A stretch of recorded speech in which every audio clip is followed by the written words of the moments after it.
आप सभी को मेरा नमस्कार। मैं भारतीय जनता युवा मोर्चा से जिला अध्यक्ष भूपेंद्र ठाकुर उर्फ सन्नी आज आप सभी का इस प्रेस वार्ता में हार्दिक स्वागत करता हूं, अभिनंदन करता हूं। मेरे सभी प्रेस से आए हुए बंधु, मैं आपका यहां पर आने पर बहुत बहुत धन्यवाद करता हूं। और साथ में मेरे साथ जिला के कोषाध्यक्ष ये अपने कपिल जी, साथ में विशाल वेश जी जो मेरे पास जिला से प्रवक्ता हैं, साथ में सह प्रवक्ता, इनके साथ ही शिव कल्याण जी और साथ में संतोष जी जो हमारे मीडिया प्रभारी हैं। मैं आपका भी यहाँ पर आने पर स्वागत करता हूँ, अभिनंदन करता हूँ।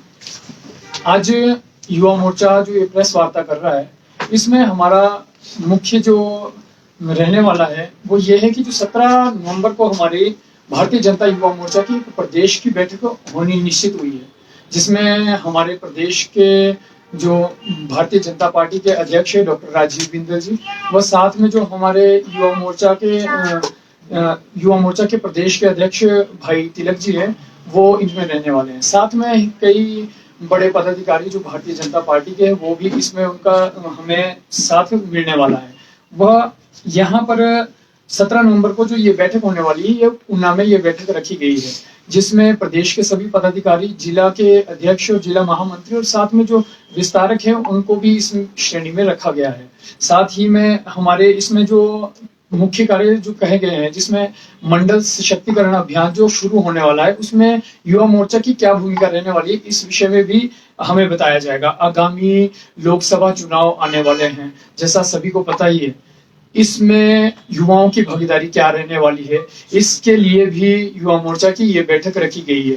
एक तरह से कहा जा सकता है ये एक हुंकार हम यहाँ से भरने वाले हैं। अभी सभी की सभी कार्यकारिणी की गठन नया हुआ है। हमारे जितने भी पदाधिकारी हैं उन सभी को यहाँ से मार्गदर्शन मिलेगा और आगे को जितने भी कार्य रखे गए हैं वो इसमें आगे बढ़ते जाएंगे। चाहे इसमें नरेंद्र मोदी जी के द्वारा किए गए कार्यों को बूथ स्तर तक ले जाना हो, या पूर्व में हमारी सरकार जयराम ठाकुर जी के द्वारा किए गए कार्य को आगे तक ले जाना हो, इसे हम बूथ लेवल तक लेकर जाएंगे। और आगामी लोकसभा चुनाव के लिए चारों की चारों सीटें जीतकर युवा मोर्चा ये तैयारी करेगा कि चारों की चारों सीटें जीतकर युवा मोर्चा यहाँ पर भारतीय जनता पार्टी की झोली में डाले। और साथ में इसी में ही हम जो इस सरकार की नाकामियां, जो हमारे यहाँ पर सुक्खू की सरकार है, उसकी जो नाकामियां हैं उसको भी लेकर घर घर तक पहुंचेंगे। और हमारे पूरे मंडल जितने भी हमारे पूरे सोलन जिला में जितने भी मंडल, पांचों मंडल है, उनके जो हमारे अध्यक्ष है और उनके जो हमारी पूरी टीम है, उनके साथ मिलकर हम ये अभियान छेड़ने वाले हैं। इसी के लिए आज बैठक रखी गई है। और बाकी चाहे इसमें नाकामियां हो, हम युवा, आपने सुना ही होगा, युवा आज की शक्ति है। अगर युवा शक्ति हुंकार भरती है, चाहे इसमें पिछली सरकार की ये सरकार है सुक्खू सरकार, इसकी नाकामियां हो, जिसमें इन्होंने लगभग 1 लाख का रोजगार देने की बात कही थी, इसमें वो कहीं ना कहीं फेल हुए हैं। इन्होंने जो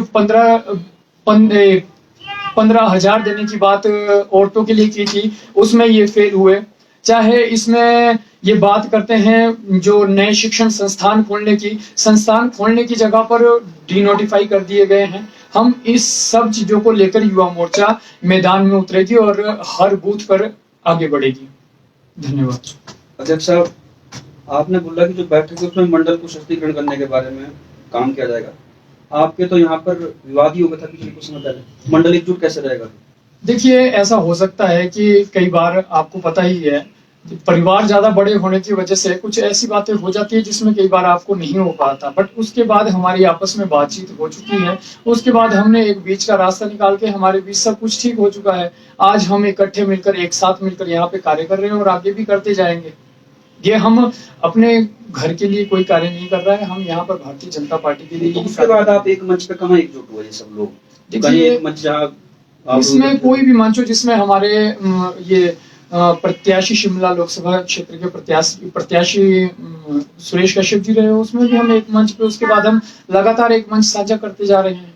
आज जिला की बैठक थी, अगर जिस दिन इससे आगे हम मंडल की बैठक रखेंगे, हम उसमें सभी इकट्ठे होकर एक साथ आगे बढ़ेंगे। अब हमारा ऐसा कोई मनमुटाव नहीं या कोई ऐसी बात हुई हो, ऐसा कुछ रहा नहीं है। वो थोड़ी गलतफहमियां या थोड़ा मिस हो सकता है, वो उसमें रहा था।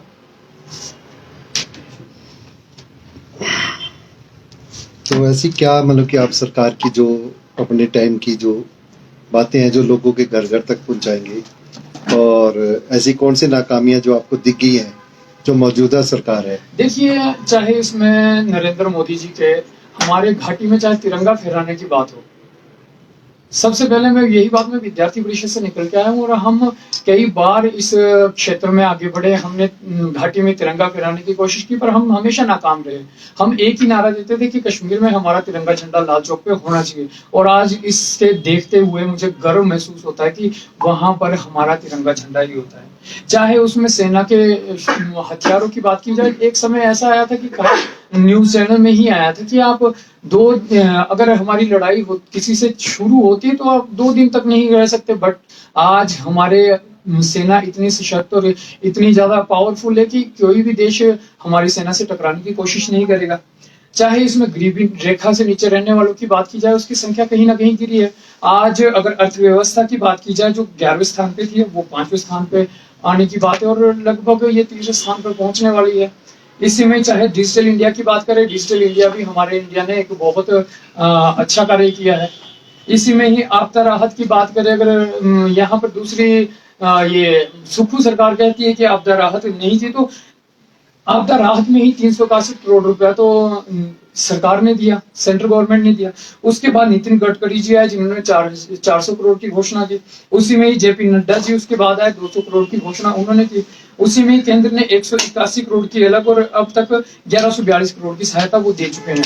चाहे घर घर तक जाके ये अपने न्यूज चैनलों के माध्यम से या किसी चैनल के माध्यम से कह रहे हो कि सेंट्रल गवर्नमेंट ने कुछ नहीं दिया, परंतु यहाँ पर जो आंकड़े के हिसाब से देखा जाए तो 1142 करोड़ की अभी तक दे चुके हैं। और राज्य जिसमें राज्य सरकार के भी 45 करोड़ की घोषणा की है, उसमें भी कहीं ना कहीं इन्होंने केंद्र सरकार की जो नीतियां थी उसको मिलाकर इकट्ठा करके 45 करोड़ अपने दिखाने की कोशिश की, जबकि अपनी तरफ से कुछ दे नहीं पा रहे हैं।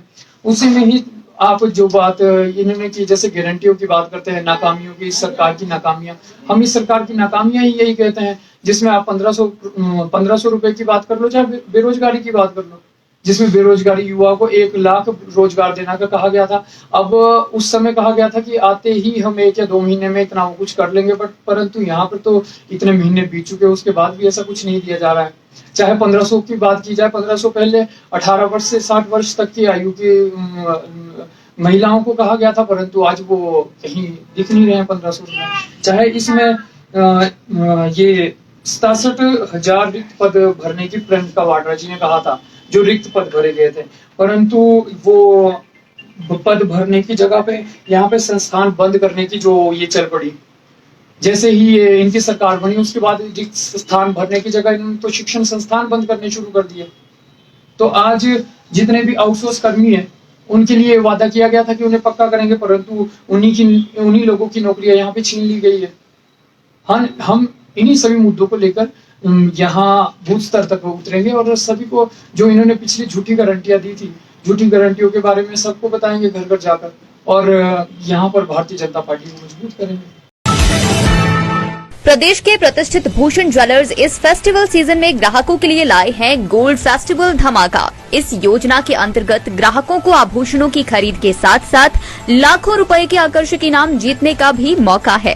इसमें पहले इनाम के रूप में 100 ग्राम सोने का सेट, दूसरा इनाम 50 ग्राम सोने का सेट और तीसरा इनाम 25 ग्राम सोने का सेट है। इसके अतिरिक्त आप जीत सकते हैं 25 चांदी के गिलास, 25 चांदी के कटोरे, 25 गणेश व लक्ष्मी की मूर्ति और 25 चांदी के सिक्के। इतना ही नहीं, हर 50,000 की खरीद पर आकर्षक उपहार भी दिया जा रहा है। योजना 15 अक्टूबर से शुरू हो रही है और 15 दिसंबर तक चलेगी। तो इस गोल्ड फेस्टिवल धमाका का लाभ उठाने के लिए पहुंचे भूषण ज्वेलर्स के लोअर बाजार सोलन स्थित शोरूम में। यार ऋतु, आज शॉपिंग करते हैं, पर कहां से करेंगे? मुकेश ट्रेडिंग कॉर्पोरेशन में वैरायटी इतनी कि तुम्हारा दिल झूम उठेगा। लेकिन ये कहां पर है? ये है मेन बाजार कुनिहार में, सब एक ही छत के नीचे। अब इधर उधर क्यों जाना जब अपने शहर में सब कुछ मिल रहा है, वो भी बढ़िया और अपने बजट में। तो चलते हैं शॉपिंग करने मुकेश ट्रेडिंग कॉर्पोरेशन में। तो सुना आपने, आज ही आइए अपने शोरूम में। मुकेश ट्रेडिंग कॉर्पोरेशन में सस्ती खरीदारी करके लाभ उठाएं। एक बार सेवा का मौका दें।